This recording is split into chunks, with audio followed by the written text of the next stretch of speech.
Terima kasih Tuhan, terima kasih. Kami mengucap syukur buat kebaikan-Mu, buat kemurahan-Mu, buat pertolongan-Mu. Kami percaya Engkau Allah yang ajaib dan luar biasa, Allah yang tidak pernah meninggalkan kami, memproteksi, menjagain kami, membawa kami mengalami kemenangan demi kemenangan sampai garis akhir. Kami didapati menjadi orang yang benar-benar berjalan dalam ketetapan-Mu Tuhan. Terima kasih, kami mau belajar firman-Mu dalam nama Yesus. Haleluya. Amin.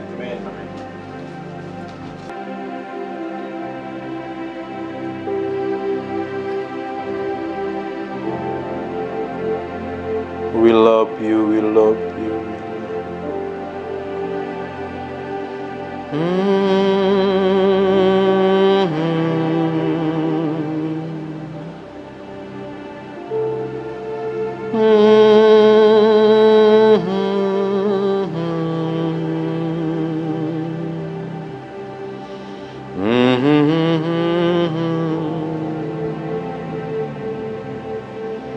Tuhan,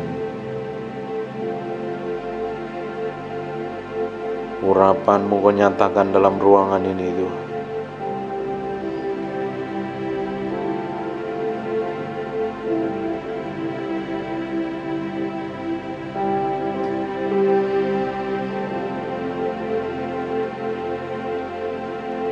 Eko poko shanemete naribeko santeke.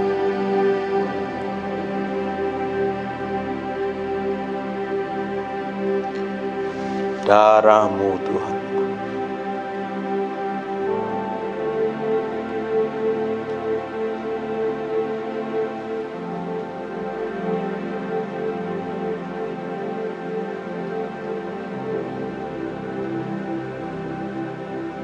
berikan hikmat, wahyu, dan pengertian. Kami mau belajar firman-Mu. Urapi kami, urapi kami, urapi kami, urapi kami, urapi kami. Ku berjanji segala hormat kemuliaan buat Yesus Kristus, Tuhan Raja yang Maha Mulia. Buat Engkau saja ya Tuhan, yang ditinggikan, yang dimuliakan. We thank you, we praise you, we adore you.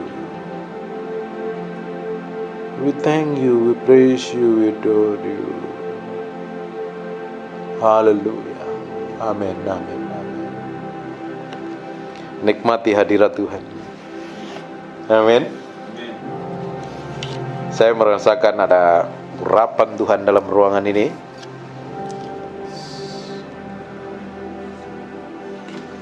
It's powerful. Maunya nyembah tapi kita harus belajar firman. Tuhan tetap punya rencana yang baik atas kehidupan kita apapun yang terjadi. Sekalipun seringkali mata kita gak bisa melihatnya, karena rencananya Tuhan itu tidak seperti yang kita rencanakan. Apa yang kita pikirkan tidak pernah nyampe seperti apa yang Tuhan pikirkan atas kehidupan kita. Banyak hal yang seringkali kita bertanya, Tuhan kenapa ini seperti ini? Kenapa aku harus mengalami seperti ini?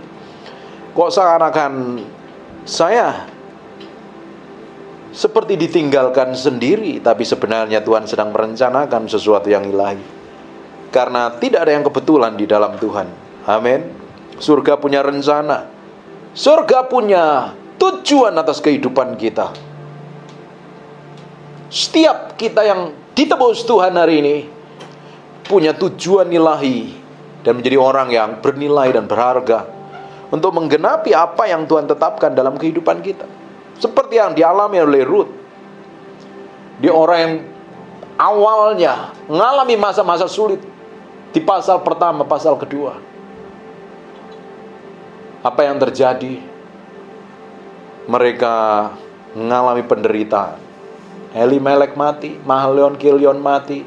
Dia jauh dari hadapan Tuhan, dan di ujungnya dia balik lagi kepada Tuhan, dan Tuhan mulai lakukan pemulihan. Kalau kita ingin mengalami pemulihan dalam kehidupan kita, hidup kita berjalan dalam ketetapan Tuhan, pasti Tuhan akan bawa kita mengalami namanya breakthrough dan terobosan. Karena Tuhan mau kehidupan kita ini mengalami kemenangan, amin. Tuhan gak pingin anak-anaknya itu menderita, stres, kekurangan, melarat, bingung, kacau. Tuhan nggak pingin seperti itu. Yesus rela mati di kayu salib menebus dosa kita supaya kita mengalami segala sesuatu yang ilahi dalam kehidupan kita. Dan ternyata kita belajar dari apa yang dialami oleh Rut. Hidupnya di awal seperti nggak ada pengharapan. Mertuanya mati, suaminya mati, dia tinggal di negeri asing, negeri terkutuk. Dan ternyata ketika dia balik lagi, dia mengalami pemulihan. Sekarang kita masuk ke pasal-pasal yang keempat. Hari ini judul khotbahnya beli tanah dapat janda. Lihat yang pertama, Boaz telah pergi ke pintu gerbang dan duduk di sana. Kebetulan lewat penebus yang disebut Boaz itu. Lalu berkatalah Boaz, "Hai saudara-saudara, datanglah dulu kemari, duduklah di sini." Dan maka datanglah ia lalu duduk. Perhatikan, ada kata kebetulan. Dalam kehidupan kita ini seringkali kita ngalami namanya kebetulan. Sebenarnya kebetulan itu adalah campur tangan Tuhan. Hanya Tuhan gak menunjukkan dirinya. Seperti Tuhan gak tanda tangan saja, tapi dia nyatakan dalam kehidupan kita. Berapa banyak kita ngalami seperti itu. Udah berdoa, udah puasa, udah jerat-jerit, sudah minta tolong, belum ngalami breakthrough dan terobosan. Tapi tiba-tiba seakan-akan kita ngalami suatu kemurahan yang disebut orang dunia namanya kebetulan, atau orang dunia sebutnya apa itu? Hoki, atau apapun lah namanya. Tapi sebenarnya Tuhan campur tangan di dalamnya. Lihat nih, ada kata penebus. Kebetulan lewatlah penebus yang disebutkan Boaz. Lalu berkatalah Boaz, "Hai saudara, datanglah dahulu kemari, duduklah di sini." Maka datanglah ia lalu duduk. Kemudian dipilihnyalah 10 orang dari para tua-tua itu dan berkata, "Duduklah kamu di sini sebagai di sini." Maka duduklah mereka. Lalu berkatalah ia kepada penebus itu, karena ceritanya Naomi dan Rut ini balik dari tanah Moab. Di ayat yang ketiga, lalu berkata ia kepada penebus itu, "Tanah milik kepunyaan saudara kita Elimelek hendak dijual oleh Naomi yang telah pulang dari negeri Moab." Jadi Moab negeri yang terkutuk. Dan ketika Elimelek, Naomi, Mahlon, Kilyon, Rut pergi ke tanah terkutuk, apa yang terjadi? Mereka hidup mengalami penderitaan yang parah sekali, jauh dari hadapan Tuhan. Ujungnya mereka mengalami penderitaan yang luar biasa. Dan puji Tuhan, dia balik ke tanahnya dan dia mau jual tanah itu. Di ayat yang keempat, "Jadi pikirku baik juga hal itu kusampaikan kepadamu sebagai berikut. Belilah tanah itu di depan orang-orang yang duduk di sini." Orang-orang duduk itu sebagai saksi ini, para tua-tua bangsa kita. "Jika engkau mau menebusnya, tebuslah. Tetapi jika engkau tidak mau menebusnya, beritahukanlah kepadaku supaya aku tahu. Sebab tidak ada orang yang dapat menebusnya kecuali engkau. Dan sesudah engkau, aku." Lalu berkatalah, "Aku akan menebusnya." Perhatikan di ayat yang kelima, "Tetapi kata Boaz, pada waktu engkau membeli tanah itu dari tangan Naomi, engkau memperoleh Rut juga." Rut bukankah posisinya sudah janda? Kalau engkau beli tanah yang Naomi miliki, kamu akan dapat Rut. Itulah yang namanya beli tanah dapat janda. Untuk menegakkan nama orang itu ditindas atas milik pusakanya. Perhatikan ayat yang ke-6. "Lalu berkatalah penebus itu, jika demikian aku ini tidak dapat menebusnya. Sebab aku akan merusakkan milik pusakaku sendiri. Aku mengharap engkau menebus apa yang seharusnya aku tebus, sebab aku tidak dapat menebusnya." Ini ada alasannya. Karena kalau di adat istiadat Yahudi, ketika seseorang menikah dengan janda, nanti anaknya memakai nama suaminya yang lama. Makanya dia tidak mau. Coba sekarang kita akan lihat. Ini ada lebih jelas lagi di Kejadian pasal yang ke-38 ayat 4 sampai 10. Sesudah itu perempuan itu mengandung lagi, lalu melahirkan seorang anak laki-laki, menamai anak itu Onan. Kemudian perempuan itu melahirkan seorang anak laki-laki sekali lagi dan menamai anak itu Shelah. Yehuda sedang berada di Kesib ketika anak itu dilahirkan. Sesudah itu Yehuda mengambil bagi anak sulungnya seorang istri yang bernama Tamar. Tentang anak sulung Yehuda itu jahat di mata Tuhan. Dan ini jahat di mata Tuhan, apa yang terjadi? Tuhan maka membunuh dia. Di zaman perjanjian lama itu Serem sekali. Kalau Tuhan tidak berkenan, dihabisin begitu rupa. Lalu berkatalah Yehuda kepada Onan, ini adiknya Er. Dia ngomong sama si Onan, hampirilah istri kakakmu, kawinlah dengan dia sebagai ganti kakakmu, bangkitkanlah keturunan bagi kakakmu. Ngerti nggak sampai sini? Jadi kalau dia menikahi istrinya Er, nanti anaknya pakai marganya Er, sekalipun yang nikahi Onan. Dan apa yang terjadi? Tetapi Onan tahu bahwa bukan dia yang mempunyai keturunannya nanti. Dia tahu nih Onan nih, kalau aku menikahi istrinya kakakku, nanti yang punya keturunan bukan aku tapi kakaknya. Ia memberikan, sebab itu ya setiap kali ia menghampiri istri kakaknya, ia membuang maninya terbuang, supaya jangan memberi keturunan kepada kakaknya. Tetapi yang dilakukan itu adalah jahat di mata Tuhan, maka Tuhan membunuh dia. Ngerti gak ini? Ada hubungannya. Kenapa penebus itu gak mau beli tanahnya Naomi? Nanti dapat Rut. Nanti kalau Rut punya anak, itu nanti anaknya jadi keturunannya Elimelek, bukan keturunannya penebus. Makanya dia gak mau beli. Nah, kita lanjutkan lagi ke kitab Rut. Di ayat yang ke-6 ya. Lalu berkatalah penebus itu, jika demikian aku ini tidak dapat menebusnya, sebab aku akan merusakkan milik pusakaku sendiri. Ini egois sekali loh. Sebab aku akan merusakkan milik pusakaku sendiri. Aku mengharap engkau menebus apa yang harusnya aku tebus, sebab aku tidak dapat menebusnya. Orang yang egois sekali. Bayangin, kalau orang itu egois ya, di dalam sebuah pernikahan itu gak akan bahagia. Makanya harus belajar kekristenan yang sejati itu mati terhadap diri sendiri, mati terhadap semua keinginan kita, jalan ngikutin apa yang Tuhan mau. Ini kan namanya penebus, bisa saja namanya siapalah, tapi ternyata penebus ini tidak disebutkan namanya siapa di hadapan Tuhan di dalam Alkitab. Artinya kenapa nggak disebutkan? Karena tidak penting sekali. Semua orang yang nggak disebutkan di Alkitab itu artinya nggak penting di hadapan Tuhan. Tapi Boas seringkali disebut berkali-kali, karena Boas itu penting sekali di hadapan Tuhan. Ngerti nggak? Semua nama yang ditulis di dalam Alkitab itu ada artinya dan penting di hadapan Tuhan. Tetapi penebus ini nggak disebut namanya siapa. Artinya dia memang nggak penting sekali, karena orangnya egois kok. Dia tahu kok hanya mentingin kepentingannya sendiri. Tapi beda dengan apa yang dialami oleh Boas ini. Ayat yang ke-7, beginilah kebiasaan dahulu di Israel dalam hal menebus dan menukar. Setiap kali orang hendak menguatkan satu perkara, maka yang seorang menanggalkan kasutnya sebelah dan memberikannya kepada yang lain. Demikianlah cara mensahkan perkara di Israel. Ini adat istiadat di Israel. Lalu penebus itu berkata kepada Boas, engkau saja yang membelinya, dan tanggalkanlah kasutnya. Kemudian berkatalah Boas kepada tua-tua dan kepada semua orang di situ, kamulah pada hari ini menjadi saksi bahwa segala milik Elimelek dan segala milik Kelion dan Mahlion aku beli dari tangan Naomi. Juga Rut perempuan Moab itu, istri Mahlion, aku peroleh menjadi istriku untuk menegakkan nama orang yang telah mati itu di atas milik pusakanya. Demikian nama orang itu tidak akan lenyap dari antara saudara-saudaranya, dari antara warga kota. Kamulah pada hari ini yang menjadi saksi. Bedakan karakternya antara namanya penebus yang tidak dikenal namanya ini dengan namanya si Boas. Boas tidak pentingkan lagi namanya. Dia yang pentingkan dia tahu dia harus menebus.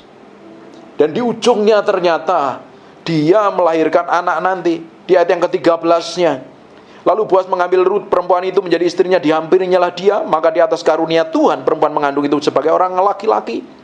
Sebab itu perempuan-perempuan berkata kepada Naomi, terpujilah Tuhan telah rela menolong kau pada hari ini dengan seorang penebus, termasuklah kiranya nama anak itu di Israel. It's powerful sekali. Makanya kalau kita ini ya tidak pentingkan kepentingan kita, kita pentingkan yang lebih penting dari sekedar kebutuhan kita. Kita fokus kepada tujuan Tuhan, dan akhirnya hidup kita akan mengalami namanya promosi, peninggian yang datangnya dari Tuhan. Ini yang sudah menikah tahu persis ini. Yang belum menikah meski belajar, engkau meski tahu bagaimana harus bersikap, bertindak sesuai dengan ketepatan ilahi. Di dalam sebuah pernikahan, kalau kita Hanya pentingkan ego kita, ujungnya gegeran berantem.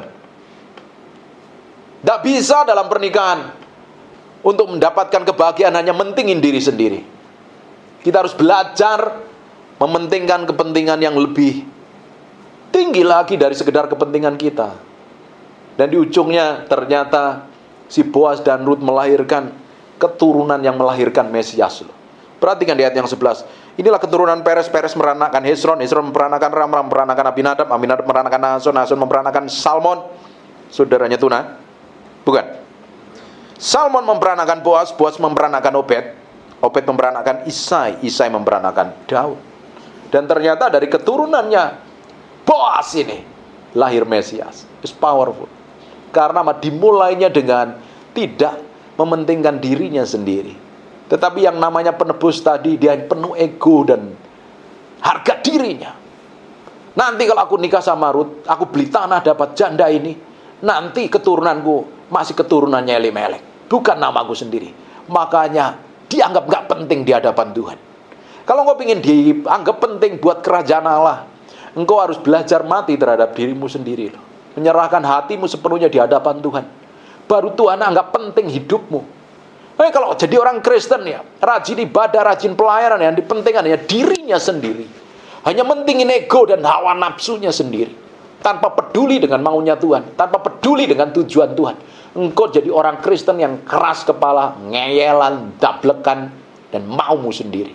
Di ujung kehidupanmu, engkau gak akan didapatin berkenan di hadapan Tuhan. Kalau ingin hidup kita memiliki dampak yang powerful, seperti yang dialami oleh keturunannya Boas, akhirnya apa? Engkau harus belajar mementingkan semua kebutuhan dan tujuan Tuhan dalam hidupmu. Amin. Ini penting sekali. Ternyata dibutuhkan untuk belajar mematikan semua keinginan kita dan hawa nafsu kita. Untuk belajar mementingin kepentingan Tuhan. Bapak Ibu, apa yang terjadi dalam perjalanannya Rut ini? Kita lihat di awalnya seperti gak ada pengharapan. Tapi selama dia mau melakukan dan mengerjakan yang terbaik, bayangkan ini Boas kan kaya raya sekali. Ini kaya kok. Dia bisa pilih loh wanita yang lebih cantik mungkin. Dia bisa pilih yang lebih perawan atau apalah namanya. Tapi dia jatuh cinta dengan perempuan namanya Rut janda ini. Dan akhirnya ternyata Tuhan punya tujuan yang ilahi di dalam kehidupan mereka. Saya berdoa apa yang kita pelajarin hari ini akan membuat kita ini semakin mengerti bahwa Tuhan itu punya tujuan ilahi dalam kehidupan kita. Bukan hanya sekedar jadi orang Kristen datang ibadah, tapi mengerti tujuan Tuhan dalam hidup kita. Tuhan punya rencana yang gede sekali yang Tuhan tetapkan dalam kehidupan kita. Bukan hanya sekedar ibadah ke gereja dan gak ngerti apa-apa. Tuhan punya rencana yang harus kita genapi sampai garis akhir. Bayangkan, ketika Boas ini, dia melakukan tepat seperti yang Tuhan kerjakan, seperti Tuhan mau dalam kehidupannya, di ujungnya memiliki dampak yang besar. Sama dengan hidup kita. Kita makanya kenapa kita harus mati terhadap diri sendiri. Supaya kita itu berjalan ngikutin apa yang Tuhan mau. Karena apa? Kalau kita nggak mati terhadap diri kita sendiri, kita ngikutin mau kita sendiri. Bayangkan kalau kekristenan kita nih jalan mau kita sendiri, apa yang terjadi? Dalam pernikahan aja ego aja, isinya gegeran berantem, betul nggak Bu? Ego nggak mau ngalah aja, pentingin dirinya sendiri. Ujungnya gegeran. Bersosial, bergereja pun juga sama. Ketika seseorang ngikut Tuhan, artinya ngikutin maunya Tuhan, bukan ngikutin maunya kita. Sekalipun hari ini kau gak jelas tujuan apa dalam kehidupanmu, kau jalan terus sama Tuhan. Di ujung kehidupanmu kau akan menikmatin sesuatu yang ilahi, yang gede. Dibutuhkannya, balik sama Tuhan. Seperti Naomi dan Rut balik ke Yerusalem. Akhirnya apa? Ke tanah Yehuda. Akhirnya apa? Diberkati. Tapi ketika dia di tanah Moab, tanah terkutuk itu, hasil tanah perjinahan itu, keturunan perjinahan itu, hidupnya dalam kehancuran, tidak ada pengharapan. Hari ini kita mau jalan sama Tuhan, ngikutin maunya Tuhan, bukan ngikutin mau kita sendiri. Karena kita harus didapatin finish well, finish strong sampai garis akhir. Supaya apa? ujung dari kehidupan kita nanti ya, apapun yang Tuhan percayakan hari ini kan kita harus pertanggungjawabkan di hadapan Tuhan. Kita, kekristenan kita ini harus kita pertanggungjawabkan suatu hari di hadapan Tuhan, di tahta pengadilan Kristus.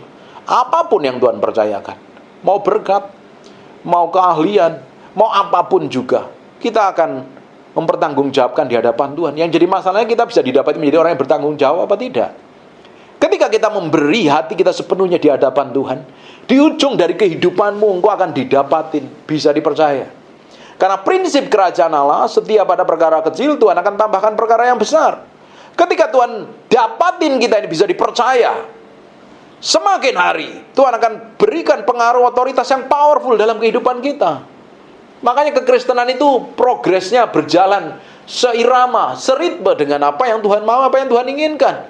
Bukan berjalan ngikutin apa yang kita inginkan. Karena Tuhan punya tujuan, kita juga punya tujuan. Yeremia pasal yang ke-29 ayat yang ke-11. Aku ini mengetahui ya rancangan-rancangan apa yang ada padaku mengenai kamu. Yaitu Tuhan sendiri punya rancangan, kita punya rancangan, setan pun juga punya rancangan. Yang kita mau ikuti rancangannya siapa? Kalau kita ini diciptakan sesuai dengan tujuan ilahi, kita diciptakan setiap orang ini beda-beda kok. Nggak ada yang pernah sama. Even itu orang kembar siam pun, kembar identik pun berbeda loh. Karena apa? Kita dibikin handmade berbeda satu dengan yang lainnya untuk menggenapi tujuan Tuhan dalam kehidupan kita kok. Makanya kita harus belajar mati terhadap diri sendiri dan jalan ngikutin apa yang Tuhan mau. Di ujungnya engkau akan menjadi orang yang memiliki pengaruh dan namamu penting buat kerajaan Allah. Amin. Jangan hanya sekedar hidup menjalani hidup toh. Kalau kita ini sekedar hidup menjalani hidupmu itu begitu membosankan. Kenapa orang sampai bosan dan jenuh? Karena nggak ngerti tujuan Tuhan dalam hidupnya. Hidup hanya jalanin hidup, isinya gegeran, isinya berantem, isinya eker-ekeran, saling gigit, saling telan. Dan apa yang terjadi? Jenuh dan membosankan. Harusnya hidup kita ini kan tambah hari tambah penuh warna. Kemana kita melangkah, kemana kita pergi, kemana kita berjalan, di situ kita akan jadi berkat bagi banyak orang. Amin. Amin. Sekalipun kadang kita ini nggak ngelihat yang pasti jalan sama Tuhan. Mana ada kepastian perjalanannya Rut? Di awalnya kan nggak jelas itu, ngalami penderitaan. Tapi ternyata Tuhan punya skenario yang ilahi loh. Dari rahimnya Rut lahir Mesias, powerful. Lahir para raja-raja yang termasyhur. Powerful nggak? Bayangkan kalau hidupmu hari ini didapatin penting buat kerajaan Allah. Hari ini engkau didapatin menjadi orang spesial di matanya Tuhan. Hidupmu akan dibawa ke dalam level yang berbeda. Saya bilang, kasih Tuhan itu sama rata. Tapi seringkali Tuhan memperlakukan seseorang itu berbeda karena apa? Hubungan kedekatan. Amin. Tuhan punya semua segala sesuatu, kasihnya diberikan antara orang berdosa dan orang benar. Dapat matahari yang sama. Kalau kita hidupin prinsip kerajaan Allah, barang siapa penabur pasti menuai kok. Tetapi seringkali Tuhan memperlakukan seseorang berbeda karena didapatin berjalan seperti yang dia mau. Ternyata untuk kita berjalan seperti yang Tuhan mau, seharus rela mengorbankan dirinya sendiri seperti Boas. Dia nggak pentingin kok namanya atas keturunannya. Nanti mau keturunannya Boas kek, mau keturunannya Elimelek, nggak penting. Dia tahu apa yang harus dikerjakan kok. Dia harus membeli dan harus menebus. Baru ujungnya apa? Hidupnya memiliki dampak yang besar dalam kehidupan. Amin. Sekarang apa yang Tuhan mau dalam kehidupanmu? Kita kan harus ngerti. Kita harus tahu tujuan Tuhan dalam kehidupan kita. Jangan sampai kita ini didapati menjadi orang yang hanya sekedar melakukan rutinitas kekristenan kita dan ternyata di ujungnya kita nggak akan jadi apa-apa. Dengerin baik-baik ya. Tuhan tuh punya tujuan ilahi yang gede sekali dalam setiap pribadi kita. Tergantung bagaimana kita meresponinya, jalan ngikutin Tuhan atau jalan ngikutin mau kita sendiri. Kalau kita ngikutin apa yang Tuhan mau, di ujung kehidupanmu engkau akan menikmatin sesuatu ilahi yang gede dan besar sekali. Perjalanan bersama Tuhan itu bertolak dari kemuliaan satu pada kemuliaan yang lain. Bertolak dari iman satu pada iman yang lain, from glory to glory kok. Tapi pada kenyataannya nggak semua orang kan sampai ke sana. Nggak semua orang Kristen sampai ke sana. Malah berhenti di tengah jalan, nggak tahu apa yang harus diperbuat, nggak tahu apa yang harus dilakukan, dan ternyata di ujung kehidupannya malah babak belur, kacau dan berantakan.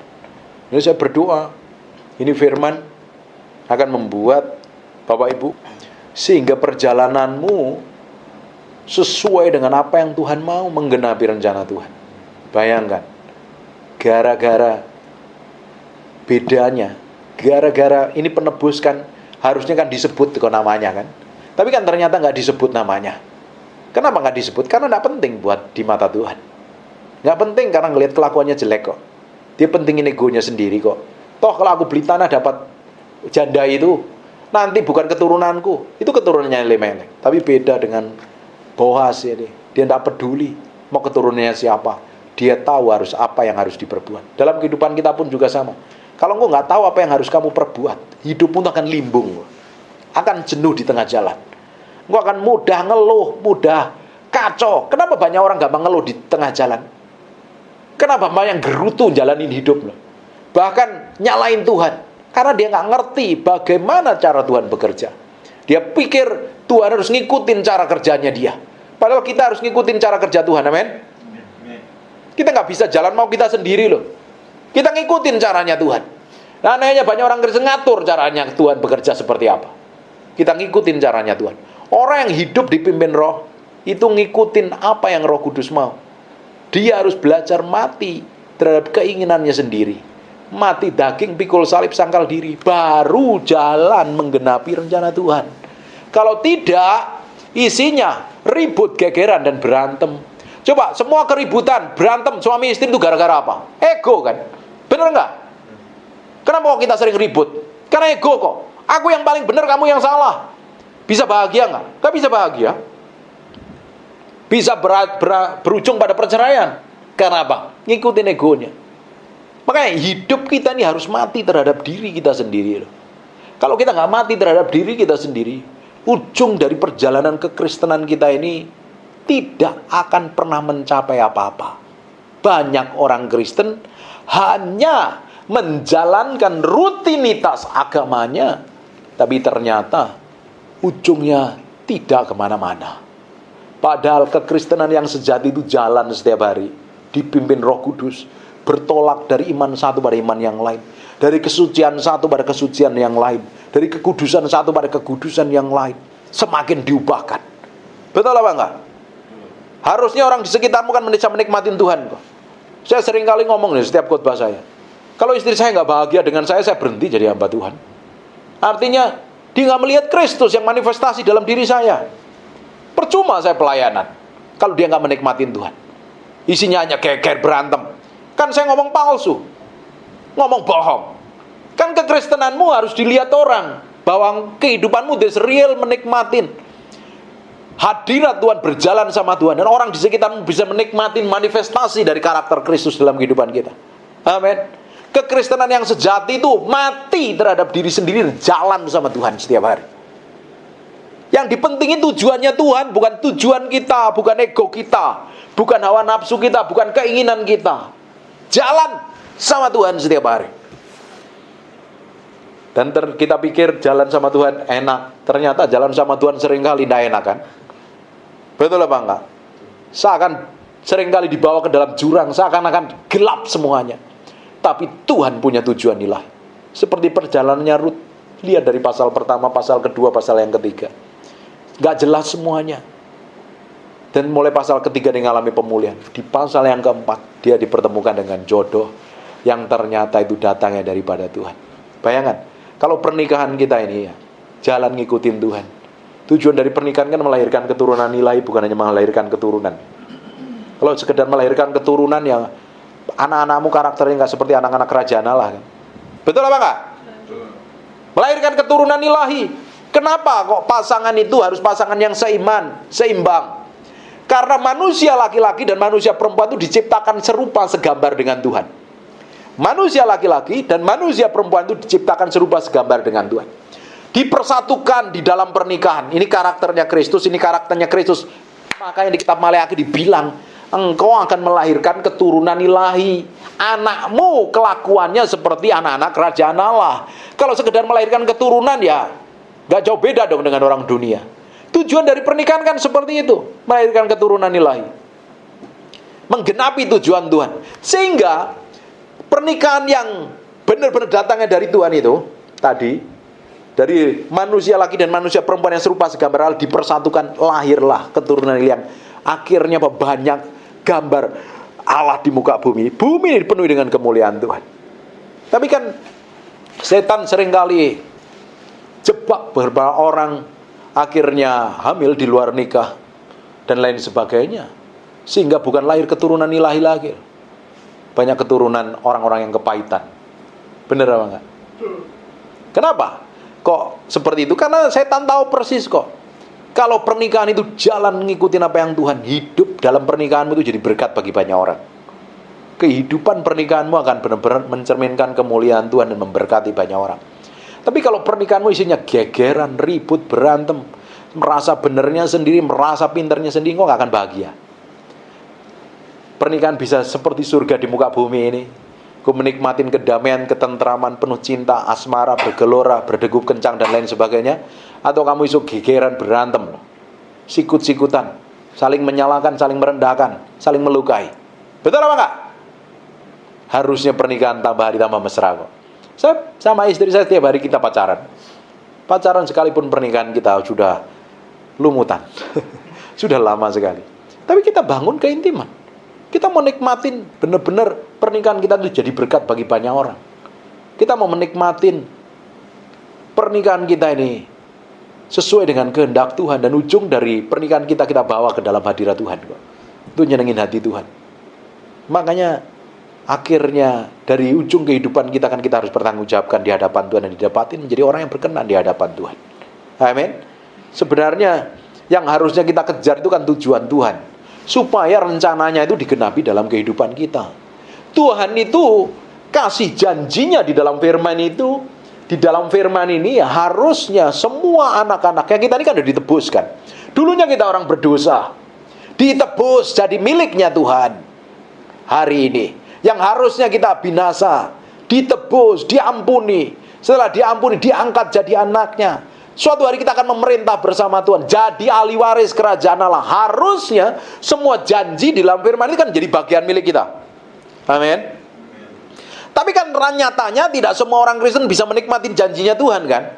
Wong isinya babak belur banyak kok orang Kristen. Hampir setiap hari saya ngonselingin orang hidupnya babak belur banyak sekali kok. Kenapa? Karena jalan bukan ngikutin rencana Tuhan, ngikutin rencananya sendiri, ngikutin egonya sendiri, ngikutin kemauannya sendiri.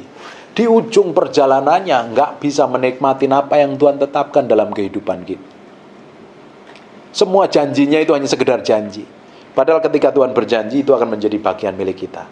Dan ternyata Tuhan punya tujuan nilai yang gede yang harusnya kita nikmati. Amin. Diberkati Bang ini. Saya berdoa hari ini semakin hari semakin kita diubahkan dari kemuliaan satu pada kemuliaan yang lain. Semakin mati terhadap diri kita sendiri. Ngikut Tuhan, ngikutin caranya Tuhan, ngikutin maunya Tuhan, ngikutin kehendaknya Tuhan. Pikiran kita diselaraskan dengan firman. Bukan kita berpikir pakai cara pikir kita sendiri. Kita bertindak semau kita sendiri. Kita ngikutin apa yang Tuhan mau. Kita ngikutin apa yang Tuhan inginkan. Di ujungnya engkau akan menikmati segala hal yang ilahi. Seperti yang Ruth, akhirnya dia menikmati janji Tuhan. Perhatikan, anak-anaknya, diperhatikan di ayat yang ke-15 ya. Dan dialah yang akan menyegarkan jiwamu, memelihara engkau pada waktu rambutmu telah putih. Sebab menantumu yang telah mengasihi engkau telah melahirkannya perempuan yang lebih berharga bagimu dari 7 anak laki-laki. Dan Naomi mengambil anak itu serta meletakkannya pada pangkuannya, dan dialah yang mengasuhnya. Dan tetangga-tetangga perempuan itu memberi nama kepada anak itu. Katanya, pada Naomi telah lahir seorang anak laki-laki. Lalu mereka menyebut namanya Obed, dialah ayah Isai, ayah Daud. Powerful gak? Melahirkan orang-orang yang besar. Dengerin baik-baik. Kalau kamu jalan sama Tuhan, yang ngikutin apa yang Tuhan mau, hidupmu akan melahirkan orang-orang yang besar. Engkau akan melahirkan mungkin orang yang diubahkan di dalam hadirat Tuhan. Ruth balik ke dalam hadirat Tuhan, balik hidup benar lagi. Dia ditebus oleh Boaz jadi istrinya dan melahirkan keturunan nilai. Hidup kita kan harusnya menghasilkan buah, betul apa enggak? Memberi dampak bagi banyak orang. Harusnya hidup kita ini menggarami, menjadi terang.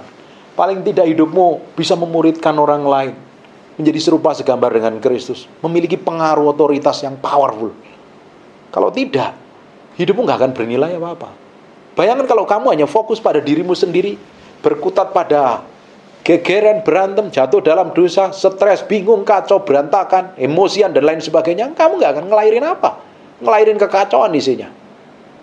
Tapi ketika engkau berjalan ngikutin apa yang Tuhan mau, belajar mati terhadap keinginanmu sendiri, mati terhadap ego dan hawa nafsumu, hidupmu akan melahirkan orang-orang yang diubahkan di dalam hadirat Tuhan. Amin. Memuridkan orang-orang yang secara ilahi, seperti yang dialami, melahirkan raja-raja yang besar di Israel. Dari keturunannya orang yang tidak jelas lu awal-awalnya, nggak ada pengharapan. Tapi ketika dikejar Tuhan, dia cari Tuhan, dia balik sama Tuhan, Tuhan sanggup memulihkan kehidupan kita. Amin. Di dalam Tuhan itu tidak ada kebetulan. Yang kita sebut kebetulan-kebetulan itu sebenarnya ada rencana ilahi yang Tuhan siapkan untuk tujuan besar dalam kehidupan kita. Amin. Dari keturunannya Rut lahir orang-orang yang hebat. Harusnya dari hidupmu melahirkan orang-orang yang hebat, melahirkan orang-orang yang berpengaruh, memiliki dampak. Bayangkan kalau hidupmu hanya berkutat pada dirimu sendiri, sama saudara ribut, sama gembala gegeran, sama suami istri-istrinya berantem terus, hanya mikirin diri sendiri, gampang tersinggungan, gampang amuan, apa yang terjadi? Orang malas ngikut kamu, dekat kamu juga malas. Tapi saya berdoa, Tuhan akan ubahkan hidupmu hari ini. Amin. Bangkit berdiri sama-sama. Tuhan, terima kasih buat firman-Mu. Kami materaikan dengan darah anak domba, firman nempel dalam hati kami berhari-hari, berminggu-minggu, berbulan-bulan. Firman ini jadi kehidupan, dan mau berdoa setiap orang yang mendengar firman ini diubahkan di dalam hadirat Tuhan. Dibawa, dipimpin, berjalan, mati terhadap diri sendiri, mati terhadap ego dan hawa nafsu, mati terhadap keakuan, sehingga berjalan dalam ketetapan Tuhan, didapati menjadi orang yang berkenan dan menyenangkan hati Tuhan lebih dari apapun juga. Dan kami mau dedikasikan hidup kami siang hari ke dalam tangan kuasa Tuhan. Tuhan, Engkau sendiri yang pegang hati kami, pikiran kami, kemauan kami, kehendak kami. Kami mau berjalan seritme, seirama dengan Engkau. Kami ingin menikmatin kedahsyatan-Mu. Kami ingin menikmatin sesuatu yang besar di masa yang akan datang bersama Engkau. Tuhan, kami mengucap syukur. Kami mengucap syukur, Tuhan. Terima kasih buat penebusan-Mu. Terima kasih buat kebaikan-Mu. Terima kasih buat kedahsyatan-Mu. Kami percaya perjalanan hidup kami semakin hari semakin berjalan dalam pusat kehendak-Mu, didapatin menyenangkan hati Tuhan. Terima kasih. Kami kembalikan segala hormat, pujian, pengagungan buat Raja kami yang maha mulia. Dalam nama Yesus, haleluya. Amin. And God bless you.